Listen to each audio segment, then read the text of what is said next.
నన్ను నమ్ముకున్న నీకు ఎక్కడా అపజయం ఉండదు.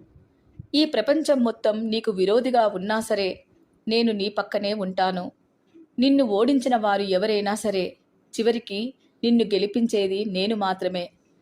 నమ్మకం అనే పునాది సరిగా లేనప్పుడు దానిపై ఎంత గొప్పగా బంధాలను నిర్మించుకున్నా అవి ఏ క్షణానైనా కూలిపోవచ్చు. ఏ బంధానికైనా నమ్మకమే ఊపిరవ్వాలి. నమ్మకమే జీవితం అవ్వాలి. కానీ ఇప్పటి వరకు నీ జీవితంలో విషాదకరమైన సంఘటనలు ఎన్నో జరిగిపోయాయి. వాటన్నిటి గురించి పూర్తిగా వదిలిపెట్టు. నీవు నేర్చుకున్న గుణపాఠాలతో, జీవితం పట్ల అవగాహనతో తగిన జాగ్రత్తలు తీసుకుంటూ ముందుకు నడువు. అందరి గురించి ఆలోచించడం మానేసి నీ గురించి మాత్రమే నీవు ఆలోచించు. సమస్య వచ్చిందని తల వంచితే అది నిన్ను మరింతగా భయపడుతూ పాదల్లోకి నెట్టేస్తుంది. అదే సమస్యను ధైర్యంగా ఎదుర్కొంటే